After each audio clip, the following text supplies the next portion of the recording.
Imagine a divine love that is so finely honed that it can precisely cut away everything that is not your essential true self. A divine love so fierce that it can burn away all of the detritus that it has cut away, everything that is in the way of you experiencing your wholeness and your connection to the entirety of life and the universe. And one that knows you so intimately and so lovingly that it can recognize the spark of life that is your true and whole self amongst all the debris and ash that has been cut and burned away, and can pull that essential self, that pure and clear you, out of the rubble, dust you off, polish you up, and bring you back into the clean, clear air and bright light. Sounds a little intense, doesn't it? But sometimes this form of fierce compassion, this wrathful, intense love, is exactly the kind of energy that we need when things are challenging, confusing, chaotic in our personal lives, in the world around us, inside of our own self. And it is exactly this type of love that is part and parcel of part of the foundation of the system of Reiki that is woven into the fabric of Shingon Buddhism in the form of Fudo Myo, an incarnate of the Buddha that personifies this fierce love, this deep and tender love that expresses itself with power and strength. This entity that forms part of the foundation of the system of Reiki that has come to mean quite a bit to me in my personal life and my practice and in my teaching. And so I invite you into this inquiry and into the practice with Fudo with me today. So, friends, welcome back to Heartscapes, where we're learning the system of Reiki and elements of its foundations to live lives that are rooted, spacious, connected, and that provision us for the journey back home to ourself. My name is Michaela. Welcome back. So, like I said, today is the 28th of the month. Happens to be September in this particular moment, but the 28th of every month within the Shingon Buddhist tradition is recognized as the day to honor, to celebrate, and to be in prayerful communion with Fudo Myo, one of the central deities of Shingon Buddhism. This entity of wrathful compassion and fierce love. So, on this channel and in my practice, both personally and in my teaching of the system of Reiki, I will often focus on certain elements of those foundational systems of practice that form the origins of the system of Reiki, primarily Japanese Buddhism and Shinto, the indigenous practice of Japan. And, as one who is not myself an actively practicing Buddhist, I have not been initiated into Buddhism. I am someone who studies Buddhism, who works with various teachers within the Shingon tradition to better understand this beautiful and complex tradition, and specifically to understand how it infused and formed the philosophical and spiritual framework that became the system of Reiki, which of course is dear to my heart and is what I practice. And so, in that, there are specific aspects of Shingon and Shinto. There are certain pieces of that puzzle that I have actively incorporated into my teaching and my learning and my practice. Some of which because they were taught to me by my various teachers, others that I found on my own that just speak to me in particular. Some are more just kind of intellectually interesting to me, but others have really woven themselves into the fabric of my practice. And Fudo-myo is really central among them. There's various reasons for that. I won't go into a lot of detail, but fundamentally, it's because that powerful energy of fierce love and of clearing away the distractions and the attachments that are so very much an impediment to us living this life that is grounded, spacious, connected, that helps us come home to ourselves. That energy was absolutely essential to me during the very strange year of isolation in 2020. And my practice with Fudo-myo, with his mantra, with his energy, with contemplation, and with his imagery, with the actual visage of Fudo-myo himself, this beautiful, fierce deity. Every piece of imagery, as is the case with Buddhist art, having meaning in how this entity functions within the tradition, became fascinating to me and became really central to my work. So much so that I actually carry him with me wherever I go in the form of this tattoo here on my arm that you may have caught glimpses of. There he is right there. I'll put a better picture of him up on the screen for you. All of that is to say that this energy of fierce love is one that I find to be incredibly beneficial to us to work with, this powerful, grounded presence in these times of disruption and chaos that we are living in right now. For me, the system of Reiki has such staying power in my life, largely because it is so directly applicable, even given its ancient roots. It's so directly meaningful to what I and we are experiencing in these times in our present day life. And nowhere has that been more clear than in the ways in which I am navigating these times of disruption and chaos politically, socially, culturally in the United States and the world. And Fudo's energy has been really powerful for that. And so I love sharing it with all of you. Along with that energy of fierce love and fierce compassion, this entity that loves us so profoundly that he dedicates his eternity to helping us to clear away everything that is not truly us so that we can realize and experience our wholeness, our clarity, our connection to life. He does that through this energy of immovability.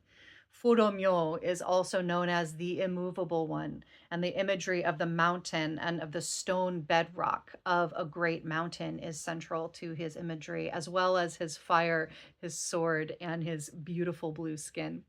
He is this immovable, impenetrable force, this aspect of the world, this aspect of energy, and this aspect of our own selves that is fundamentally grounded and tethered to the earth, that is resourced, that is strong, stable, rising in a powerful way, in a way that can stand strong in a buffeting storm, that can take whatever life throws at it and throws at us and remain grounded and rooted and strong and powerful.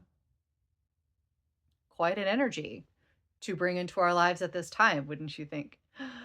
So on this day, the 28th, I usually do some Fudo Myo practice. Sometimes I do that just working with his mantra that I'm going to share with you in a moment. I also sometimes do that by joining a Goma ceremony with the Seattle Koyasan Shingon Temple. Seattle Koyasan very generously makes a lot of their programming available to the wider world on the internet by live streaming their Sunday services, a lot of the rituals and teachings that they offer, and their monthly Goma ceremony. The Goma fire ceremony is at its heart a celebration and an honoring and an opportunity to be in relationship and communion with Fudomyo, to write down on wooden prayer sticks that which we are ready to let go of in our life, that which we find ourselves clinging on to and causing us problems, and we really would just like to release and let go of, and going to Fudo and asking him to burn those things away, to cut them away, and to help us to be more in our clarity, to be more in our true and whole self. When I hear the folks in Japan who really work with Furomyo regularly, again, this is a central deity. This is someone who is in deep relationship. Like the people who are practitioners of Shingon are in deep relationship with Furo and other deities within that tradition. When they talk about him, the language that they use is so powerful and so beautiful, especially in contrast to the fierceness of his visage and the intensity of the energy that he brings, that people who are in relationship with him talk about feeling loved, feeling at peace, feeling like they can rest and be calm when they're in the presence of this energy. They feel like it's a friendly energy. They feel protected. They feel in camaraderie. And it's such a beautiful way to, first of all, look at the relationship that we can have with the energies that are part of the practices that we're with.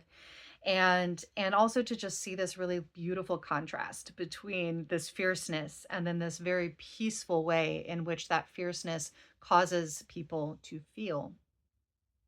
Now, I want to make a note here about uh, our relationship and our understanding of deities generally when it comes to spiritual practice, particularly deities within the Buddhist tradition that I am, again, not an expert at, not an initiated Buddhist, but one who is very curious and studies and works with these things. So, what I want to say is that we can relate to deities in a variety of ways. The kind of traditional way we would think about it is that it's that there's perhaps a belief in a deity as an actual being, right? A energy that has a consciousness and a presence that we can have a relationship with, that, in a sense really exists in the world as is described. The Buddha as an energy, as a deity, as a being, has many, many, many incarnations and manifestations of that one energy of the Buddha, and Fudo is one of them. So, one could relate to those beings as literally existing, literally true. Or one could relate to those energies and those beings as metaphoric, as symbolic, as a representation of concepts and human emotions and experiences and aspects of humanity that we kind of give this external imagery to so that we can relate to them and think about them and be in relationship to them. Or we can relate to these deities as representing aspects of our own self, that these energies exist within us, and that when we imagine a deity like Fudo Myo or like the Medicine Buddha or any of these others within the Buddhist tradition or others, that what we're doing is imagining a part of ourselves, one aspect of ourself that has power and consciousness within us, and that we can, relate to in a particular way when we give them this metaphoric form. That orientation works really well with modern psychological practices like family systems therapy, where we, experience ourselves as having many parts that create the whole of ourself. And here's the thing: you can relate to any of those three or other ways of relating. You can relate to all of them at the same time, and that's actually, common, I think, in these traditions, to really kind of have those multiple layers of relationship with these energies, with these deities. Um, and regardless of how it is we relate to these deities, how we think about them, what we believe about them, the practice with them can be equally powerful.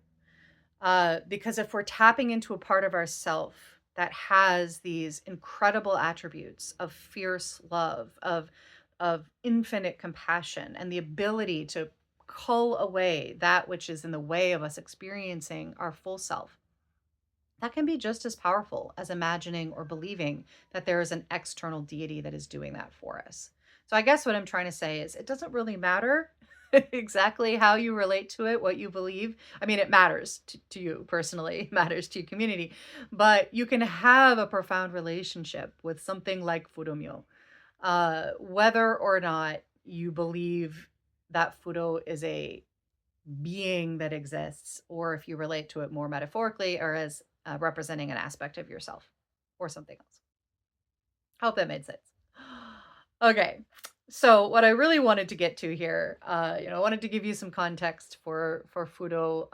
There's so much more, obviously, to say about a central deity in a religious practice or a spiritual tradition. But what I really want to do is do some practice with you. And so I will say that I do more of a deep dive with Fudo Myo in a some semi-regular practice that I offer, a 21-day practice with Fudo, that is offered either as a live experience or as a recorded experience. And I will be scheduling one of those coming up soon, so I will put the link to that information down below once I have it scheduled. It'll be probably in a couple of days. And that gives us an opportunity to really work more in depth, both conceptually and in practice, with Fudo. I do that with various other practices as well. For today, the 28th of September, which is Fudo Myo Day, the day that the Goma ceremony is being held all over the place. Um, yeah, I just wanted to sit down and do some chanting practice with y'all. I don't think I finished my thought about Seattle Koyasan. My apologies. I'm a little bit all over the place today. um, I will put the link to Seattle Koyasan's events list down below. Again, they generously make a lot of their programming available on the internet. So folks can experience it if they do not live in Seattle. Really beautifully facilitated ceremonies, rituals, services, and teachings. Um, and the 28th, I think they actually do the last Sunday of every month. I think they keep the Goma ceremony on Sundays for scheduling ease. But around the 28th, they do the fire ceremony. I strongly encourage you, if you want to participate in that, to offer a donation to the temple.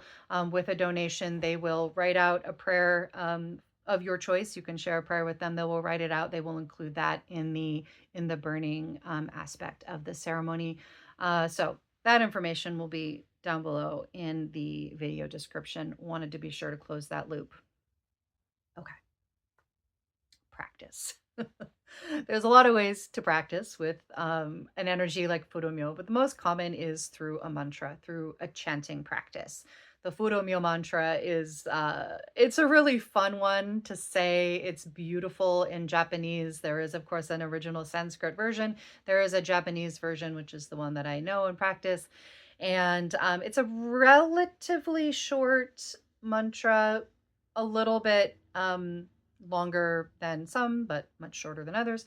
And so it's relatively easy to learn. Here in this video, what I'm going to do is I'm going to do several rounds of chanting this mantra. I'm going to start nice and slow. I'm going to put the words on the screen for you. So if you want to chant along with me, you can. This video isn't necessarily intended to teach you the mantra. However, if you use it over and over again, you can absolutely learn it through this video. I welcome you to. So you can listen, you can chant along, you can again use it to learn the mantra if you wish, and if you want to take a deeper dive, there's other ways to do that. And if you want to stay connected with me, learn more about the roots of Reiki, I really invite you to subscribe to this channel, like this video, share it with others who might want to practice in this way. It really does help out me being able to stay connected with a wider range of folks and allow this channel to have longevity. With that, let us get started. So in a moment, I will bring up the mantra and the words. And on this slide, you're going to have two versions. One is going to be just the sentences of the mantra written as words and sentences. And then the second one will be the chanting pattern. And so these mantras are chanted in a way that is rhythmic and breaks those words up into syllables. And so it's easier to learn it and to chant it when we can see those words broken up into the syllabic sections. So you'll see both versions on the screen, the original words and sentences and the chanting format. So we'll bring that up in just a moment. And before we do that, I'll just say the mantra so you can just hear it, start getting it into your consciousness, and then we'll go into practice. So the mantra is Na makusa manda bazaranan senda ma karoshana soataya tarata kanman. Na makusa manda bazaranan senda ma karoshana soataya tarata kanman. That is our mantra. So I'm going to invite you to settle in with me. Take a couple of breaths into your belly. And as you do, just taking a moment to notice the sensation of your body being well supported by the structures below you, ultimately by the earth.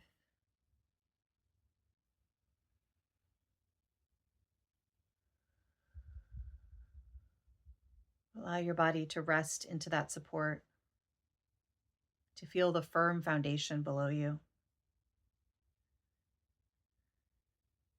to feel your mountain body well rooted into the bedrock of the earth.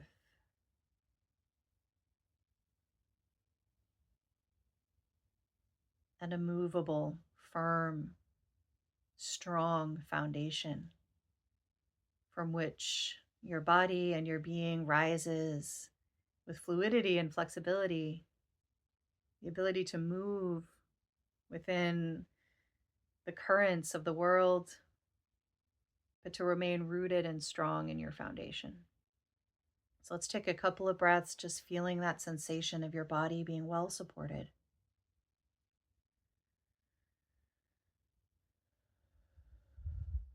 Allowing your body and especially your belly to be soft and to relax.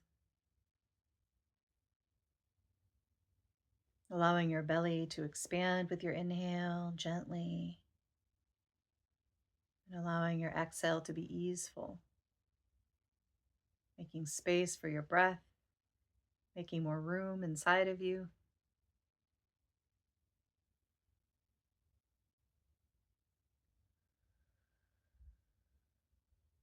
Allowing your breath to move in and down into your low belly.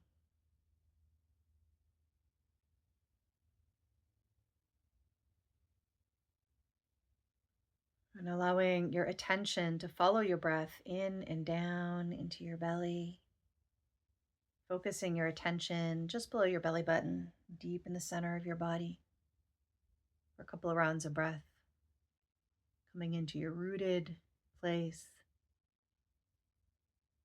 This earthy place that is your bedrock.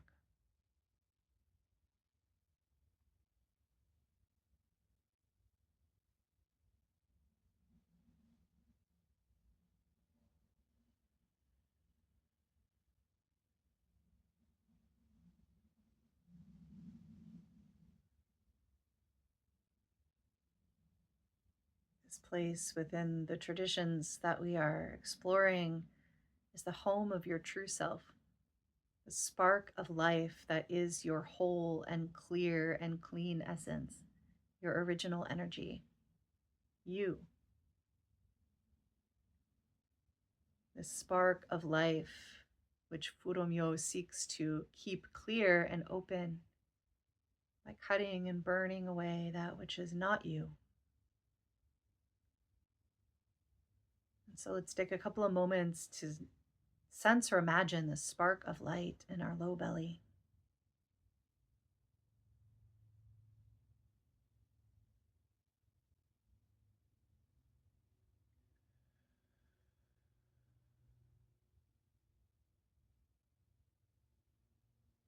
As we breathe in, that spark grows brighter, and as we breathe out, that spark expands in all directions to fill and surround us. Practice of Joshin Kokyuho is the foundation of all other practices. Let's take a couple of breaths in this way, breathing in and down, sensing or imagining the spark of life in your low belly. And as you breathe out, sensing or imagining that light expanding in all directions, filling you and surrounding you.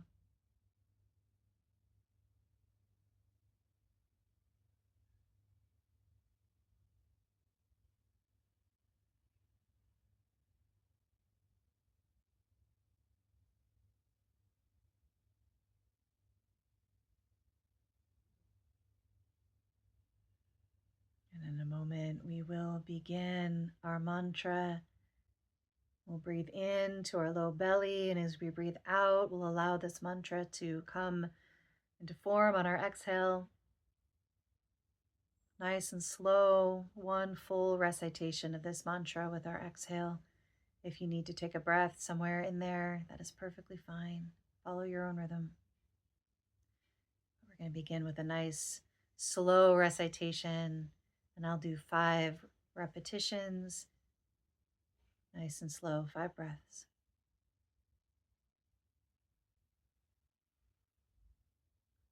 Namakusa manda basaranan senda makaroshana soataya untarata kanman.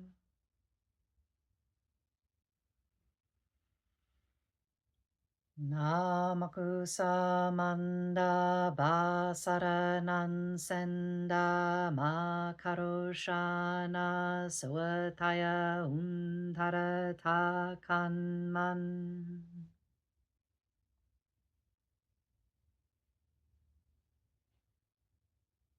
Namakusa manda basaranan senda makaroshana swataya undharata kanman.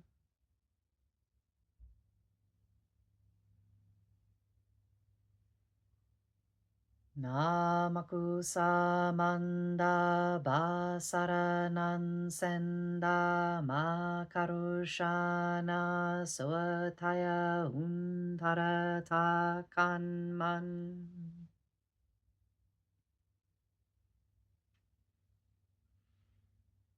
Namakusa manda basaranan senda makaroshana swataya undharata kanman. Let's pause here, take a breath, take a rest.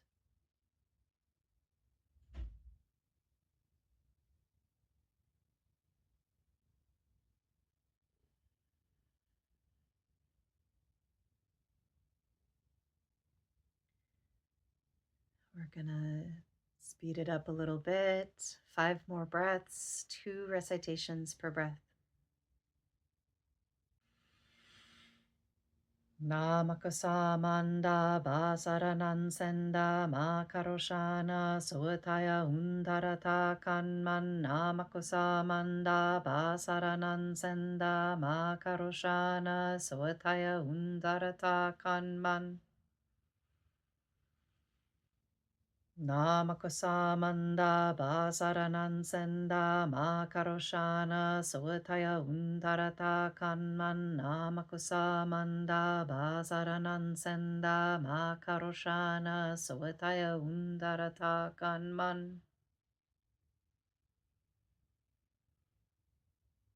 Namakusamanda basaranan senda makaroshana sutaya undharata kanman. Namakusamanda basaranan senda makaroshana sutaya undharata kanman.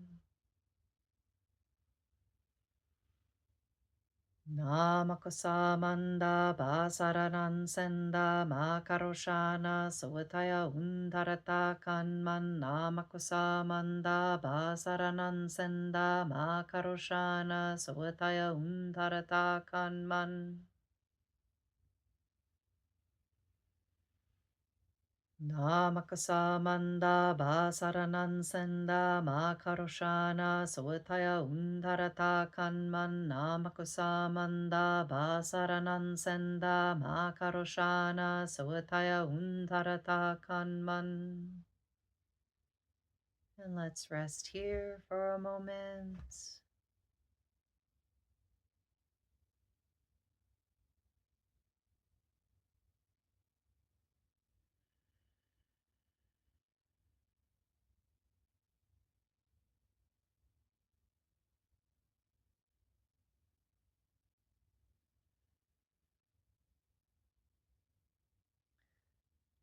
All right, 5 more. You want to try 3 recitations per breath with me?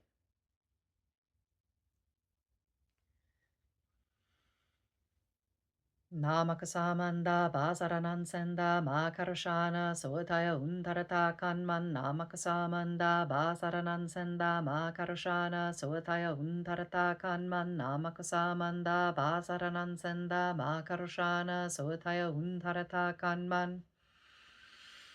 Namakusamanda basaranan senda makaroshana sutaya undharata kanman. Namakusamanda basaranan senda makaroshana sutaya undharata kanman. Namakusamanda basaranan senda makaroshana sutaya undharata kanman. Namakusamanda basaranan senda makarushana sawataya untarata kanman namakusamanda basaranan senda makarushana sawataya untarata kanman namakusamanda basaranan senda makarushana sawataya untarata kanman Namakusamanda basaranan senda makarushana sawataya untarata kanman namakusamanda basaranan senda makarushana sawataya untarata kanman namakusamanda basaranan senda makarushana sawataya untarata kanman Namakusamanda basaranan senda makaroshana sawataya untarata kanman namakusamanda basaranan senda makaroshana sawataya untarata kanman namakusamanda basaranan senda makaroshana sawataya untarata kanman. Less stress here.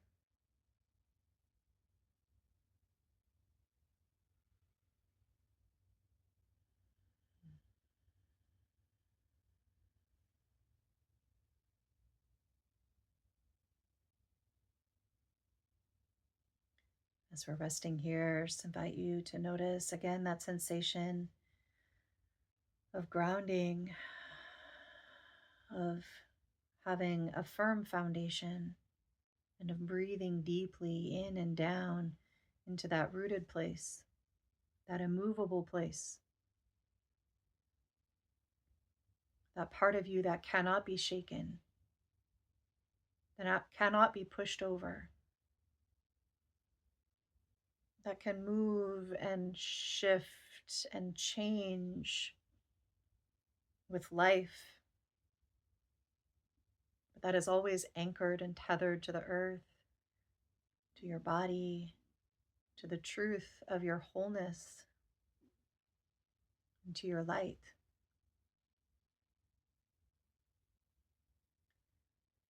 And I invite you to imagine these words, these sounds, these vibrations that we have not translated. We're simply being with the vibration of them, to relate to them as a cleaning, a clearing force. Each recitation of this mantra, peeling away layers of detritus that is covering up your true essence, your grounded and rooted place. Each recitation, a clean, clear wave of love from that part of you that is deeply connected to the earth and to life, that is immovable and unshakable, that is true and whole. Each recitation, a love song to this part of you.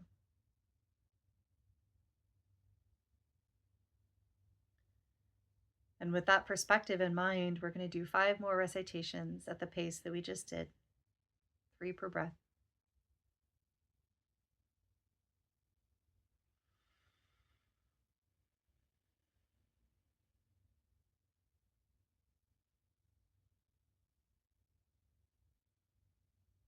Namakusamanda basaranam senda makaroshana sawataya undarata kanman namakusamanda basaranam senda makaroshana sawataya undarata kanman namakusamanda basaranam senda makaroshana sawataya undarata kanman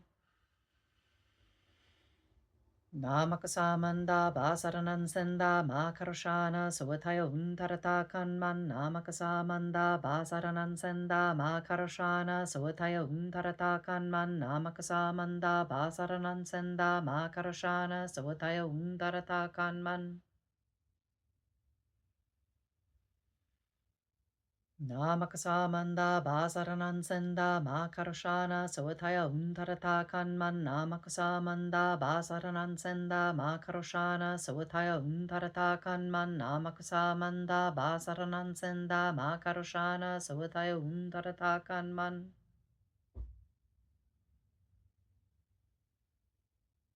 Namakusamanda basaranan senda makaroshana sawataya untarata kanman namakusamanda basaranan senda makaroshana sawataya untarata kanman namakusamanda basaranan senda makaroshana sawataya untarata kanman Namakasamanda basaranam senda makaroshana savataya untarata kanman namakasamanda basaranam senda makaroshana savataya untarata kanman namakasamanda basaranam senda makaroshana savataya untarata kanman. And let's rest here one final time.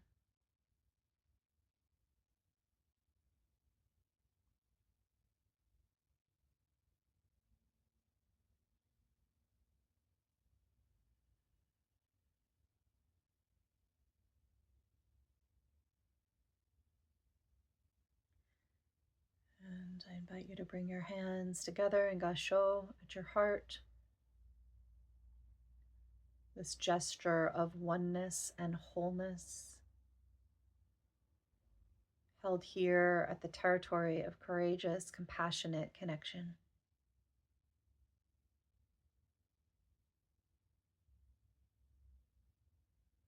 Take a few breaths of gratitude to the parts of ourselves that embody this fierce love for ourselves and for others, for the world.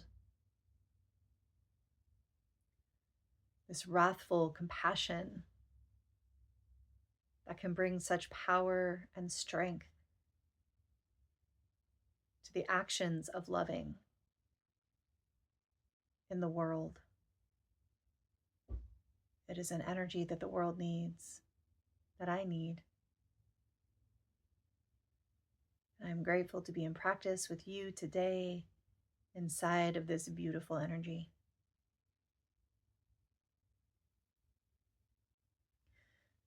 So thank you for joining me for practice. I hope that you found this interesting or perhaps engaging. I invite you to join me in future practices if you want to engage more with Fudo Myo, with this energy of wrathful compassion. I do encourage you to join a Goma ceremony at the Seattle Koyasan Temple virtually. Again, that link will be down below. And if you want to spend a little bit more time with me and Fudo, I'll put information down below with how you can do a deeper dive with me in the future. Thank you so much for joining me today. As you go throughout your day, as you move from here with this tingle of fierce love generated within you, may you feel deeply provisioned by it so that you can meet this day with your own compassion and strength and power this day and all your days. Thank you for being with me, for walking a few steps of this journey with me. Until next time, I love you. Goodbye.